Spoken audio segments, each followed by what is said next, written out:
Hello guys, so for today's video, pag-uusapan naman natin ngayon ay yung pinaka-hot topic ngayon when it comes to motorcycle community. Ito ay yung about exhaust pipes or aftermarket pipes. So, lately, maraming city ordinance ang lumalabas na nanguhuli na ng mga aftermarket pipes users.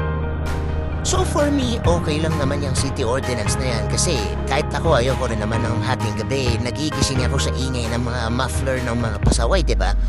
Pero sana maging patas at tama ang pag-apprehend nila, especially sa pag-test ng noise level ng mga tambucho. Dahil napakarami ng aftermarket pipes dyan na tahimik naman.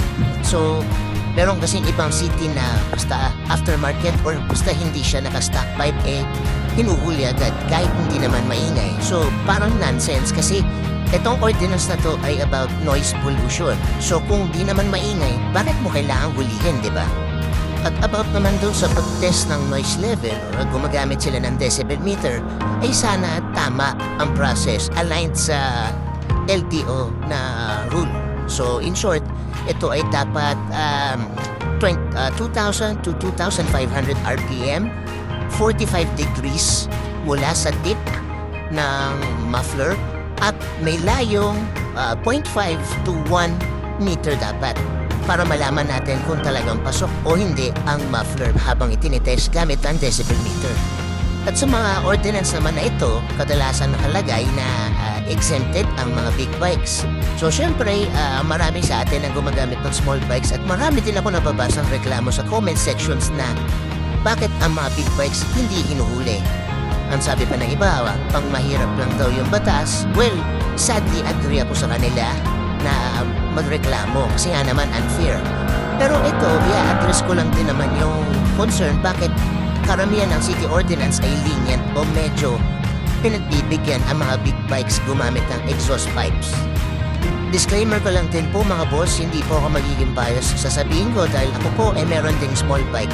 Meron po akong Raider 150 na ako po ay gumagamit din naman ng aftermarket exhaust. Pero bago ko po siya i-install sa aking motor, sinisiguro ko po pasado po ito sa LTO standard na 99 decibel. Meron po akong sariling decibel meter para i-test ito. Makikita nyo po sa isang video ko dito na tinest ko talaga siya bago ko ginamit. So ito yung number one or unang reason kung bakit pinagbibigyan ng mga enforcer natin ang mga big bike gumamit ng aftermarket exhaust. Una dyan ay yung quantity. By saying quantity, mas marami naman ho kasi ang mga small bikes ang dumadaan on a daily basis sa ating mga public roads. So syempre nga naman, kung magsabay-sabay ang dumaan, medyo magkakaroon nga naman ng certain noise sa ating kapaligiran. Kaya talagang mas tinututukan sila ng pansin when it comes to anti-noise pollution. Compared sa mga big bikes na kadalasan during weekends or holidays lang nagagamit kasi nga maluwag ang traffic kaya nagagamit sila. At sobrang bihira lang din naman ang gumagamit ng big bike as daily use pang service nila. Ang pangalawang reason naman dyan ay yung dahil ang mga big bike ay or dumadaan sa expressways. So, ito, medyo marami magko-question dito. Hindi ako naniniwala sa loud pipe saves lives. Di po ako believer nun. Pero, kaya pinagbibigyan ng big bike dahil nga dumadaan sa expressway at ang paggamit ng aftermarket exhaust ay nakakadagdag lang sa presence ng big bike pagdating sa loob ng mga expressways.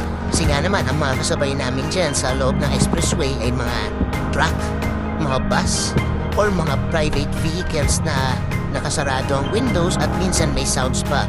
Kaya kung naka-stock pipe ka ay medyo mahihirapan talaga silang marinig ang aming presensya sa loob ng expressways. So far, yan ang top 2 reasons na nakikita ko kung bakit lenient or pinagbibigyan ng mga big bike users na gumamit ng aftermarket exhaust.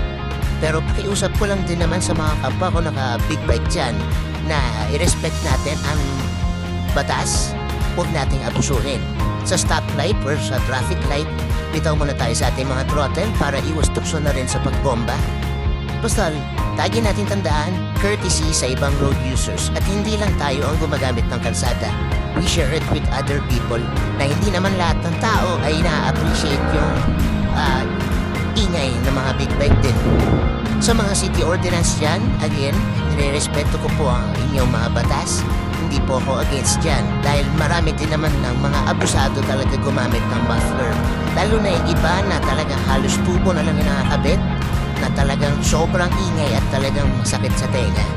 Pero again, sana maging patas tayo.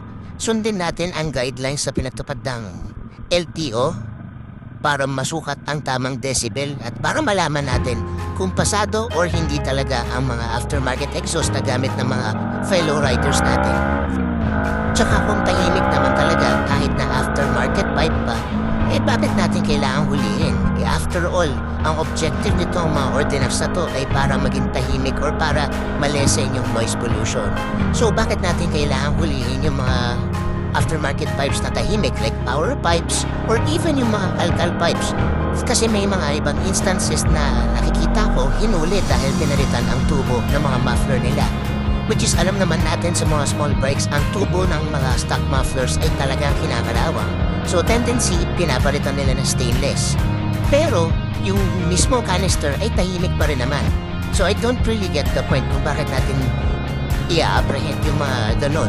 Tahimik pa rin naman di ba? So para sa mga naka-big bike dyan, so yun nga, gaya na sabi ko, respeto natin yung batas at magbigay tayo courtesy sa ibang road users. Pag medyo dumadaan tayo sa mga residential areas, at least maintain natin at least low RPM tayo para hindi nakakabulahaw,